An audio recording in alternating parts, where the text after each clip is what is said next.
Recuerden que el Evangelio de Marcos, como también señalábamos, no le presta atención a lo que en los estudios bíblicos se llaman Evangelio de la infancia. O sea, los relatos que nosotros encontramos, tanto en Mateo como en Lucas, que se refieren a la anunciación, tanto del nacimiento de Jesús como del nacimiento de Juan. En Lucas sería al revés, la anunciación del nacimiento de Juan, que vino primero, y después la anunciación del nacimiento de Jesús, el nacimiento de ambos y algunos datos que aparecen sobre la infancia de Jesús hasta cuando es llevado al templo a cumplir los 12 años. Marcos no menciona absolutamente nada de esto.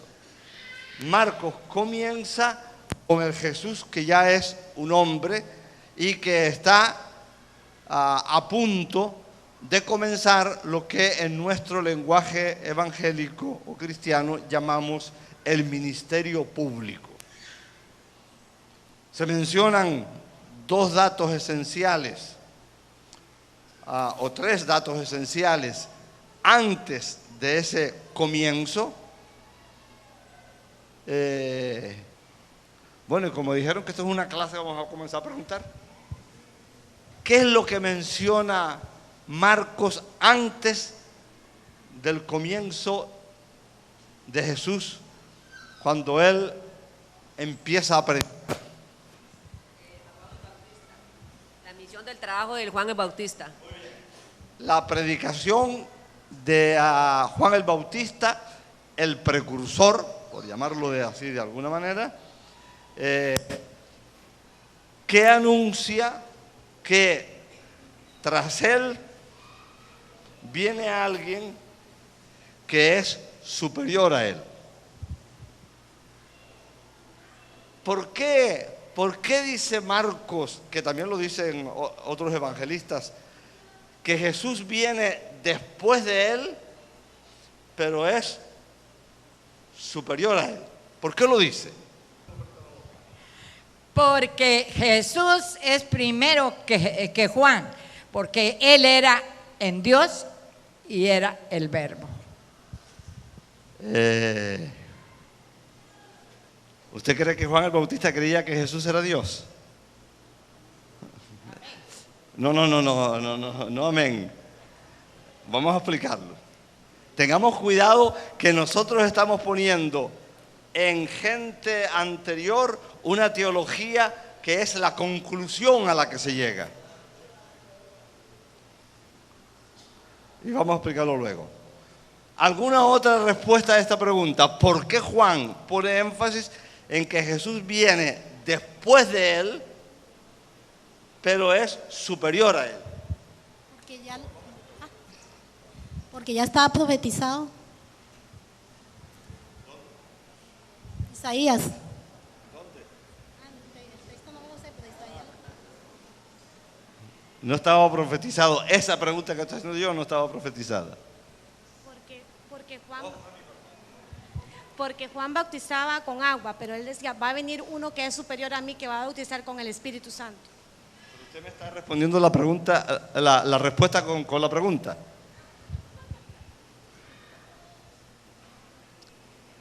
Eso es, pongo énfasis en esto porque eso es para demostrar que tenemos que estudiar el texto, no solo el texto bíblico, sino la información fuera del texto bíblico, que eso es lo que hacen las Biblias de estudio y los comentarios, que nos aclare un poco la cosa. Por fin un hombre se atrevió a contestar. Están ganando las mujeres. Bueno, para mi concepto, Juan anunciaba que tras de él venía uno más poderoso que él, porque Juan incluso no le conocía. Él sabía que estaba escrito de ese que venía más poderoso que él, porque incluso Juan, estando en la cárcel, dudaba, porque él mandó a preguntar, dile que si él es el Mesías que estamos esperando. Es verdad, pero no responde a la pregunta que yo estoy haciendo.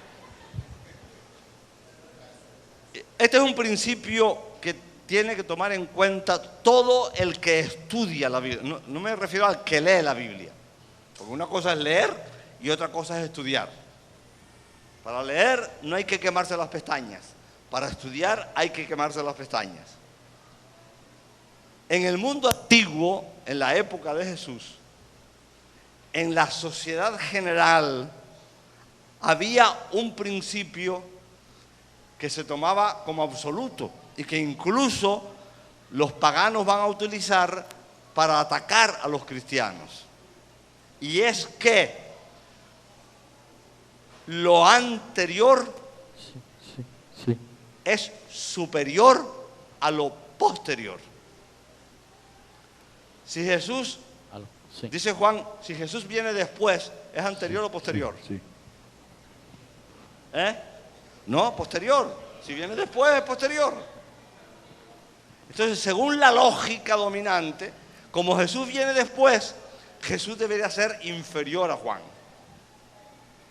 porque viene después. Lo que es anterior, lo más viejo. Fíjense cómo este principio a veces está metido en la mente no solo de las personas, sino de las comunidades, porque tiene que ver con la tradición. Muchas veces en nuestra evangelización, uno de los argumentos que ponen para no aceptar el evangelio que estamos anunciándoles es que ellos siguen en la fe de sus padres. Mi abuelo, mi bisabuelo, mi tatarabuelo, mi padre era así, creía así y así sigo creyendo yo. Es el mismo principio. Lo que viene de atrás es mucho más valioso que lo que está delante, o lo que es novedoso, lo que es nuevo. Por eso Juan dice, el que viene detrás de mí, o sea, el que es más nuevo que yo, es superior a mí. ¿Por qué? ¿Por qué dice Juan que era superior? A ver, porque es antes de mí, o sea, aunque viene después, es anterior a mí. Anterior a mí. Y por tanto, y anterior a todo, ¿verdad? Por tanto, como es anterior a mí, es superior. Y luego Juan dice en un gesto muy bonito, de quien yo no soy digno de desatar la correa de sus sandalias. Y el Evangelio de Marcos, que suele incluir detalles curiosos, anoche mencioné los detalles curiosos que solo aparecen en Marcos, en el relato de la tentación. El Evangelio de Marcos es el único que añade una palabra en esa respuesta de Juan, porque dice, del cual yo no soy digno de desatar ni aún encorvado la correa de su zapato. Es decir, ni aún asumiendo la posición más humilde de un esclavo, que era el que en las casas judías de cierto nivel social, era el que les lavaba los pies a los visitantes que llegaban. Recuerden, ¿a qué les recuerda eso de lavar los pies a los visitantes que llegaban? ¿A qué les recuerda? Vamos a estar manejando diversos textos. No, está bien así, está bien así. Para que conteste. Bueno, gracias. A ver, ¿a qué les recuerda eso de lavar los pies a los visitantes que llegaban? ¿A quién? ¿A cuál Simón? ¿A cuál Simón? Al fariseo que Jesús fue y aquella mujer llegó donde él y él le dijo, ya conocemos la historia. Sí, el relato, bueno, yo no estoy seguro de que la conoce, ¿verdad? Pero está bien. El relato que encontramos en la última parte del capítulo 7 de Lucas, es el último relato del capítulo 7 de Lucas, cuando Simón invita a Jesús. Por eso hice énfasis, lavar los pies a los invitados. Jesús es el invitado. Y Simón, que quién sabe con qué motivos o intenciones había invitado a Jesús, no cumple con eso. Y cuando Jesús le perdona los pecados a aquella mujer que había venido llorando a lavarle los pies a Jesús con sus lágrimas, Simón critica a Jesús. Y dice, si supiera, perdone la expresión, pero el sentido del texto es este, si supiera qué tipa es esa que lo está tocando. Ese es el sentido del texto. Recuerden que más adelante dice que era una mujer que tenía muy mala fama en la ciudad. Si supiera qué tipa es esta que lo está tocando. Este texto es maravilloso para hablar también del toque de Jesús, que en el Evangelio es sumamente importante, como vamos a ver más adelante en Marcos, capítulo 1. Y cuando Jesús se da cuenta de lo que está pensando a Simón, y aquí quiero hacer una aclaración, no se da cuenta porque Jesús era Dios. Anoche pusimos énfasis en ese dato. Se da cuenta porque leyó lo que estaba en el rostro de Jesús, en el rostro de Simón.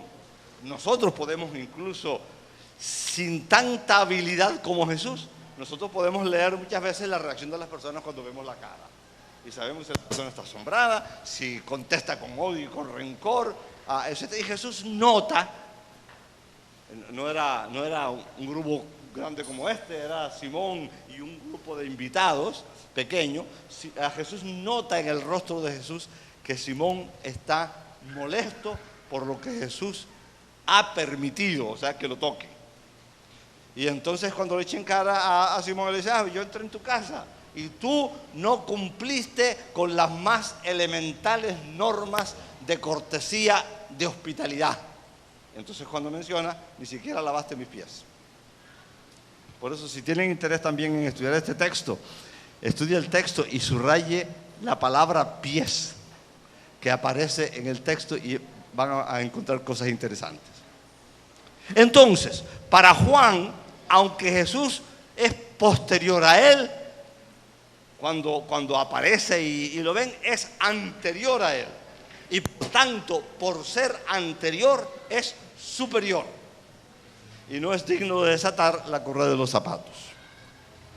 Muy bien, este es el primer dato que encontramos antes del comienzo del ministerio público de Jesús. ¿Cuál otro dato hay? El bautismo de Jesús. Una cosa es que Juan dijera, Él vendrá y os bautizará con Espíritu Santo, y otra cosa es el acto, el acontecimiento del bautismo de Jesús. Y el tercero, la tentación de Jesús.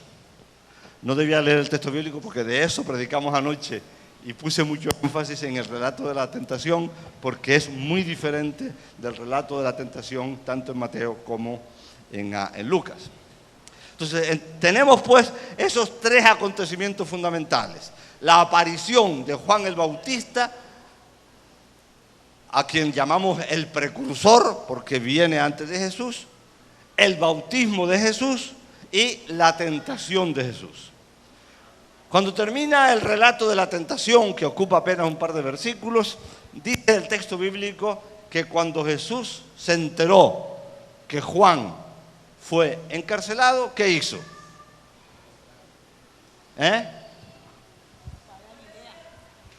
Fue a Galilea. Se fue a Galilea. Y anoche intentamos explicar qué implicaciones tiene el que se fue a Galilea. Así que vamos a dar eso de lado. Y luego dice el texto que se fue a Galilea y comenzó a anunciar las buenas nuevas del reino, diciendo, ¿qué es lo que decía? El tiempo se ha cumplido, el reino de Dios se ha acercado. Arrepentíos y creed en el Evangelio, o creed en la buena nueva. Ese fue el mensaje de Jesús en el comienzo de su ministerio. Y ese texto es un texto clave para todo el resto del capítulo y de hecho para todo el Evangelio de Marcos. Vamos a tratar ahora de hacer un intento de entender un poquito qué es el reino de Dios. En realidad la expresión significa más reinado de Dios que reino de Dios. Pero la tradición de las traducciones ha hecho que uno hable más del reino de Dios. Pero el reino en el sentido de reinado. no en el sentido normal de reino. Una vez que estaba predicando sobre este texto, más bien dando un estudio, alguien me dijo, bueno, ¿y qué es el reino de Dios? O sea, me piden una definición del reino de Dios. Y yo le respondí, medio en broma y medio en serio, pero más en serio que en broma, que si Jesús no definió el concepto de reino de Dios, yo tampoco lo voy a definir. ¿Por qué? Eso Jesús nunca definió lo que era el reino.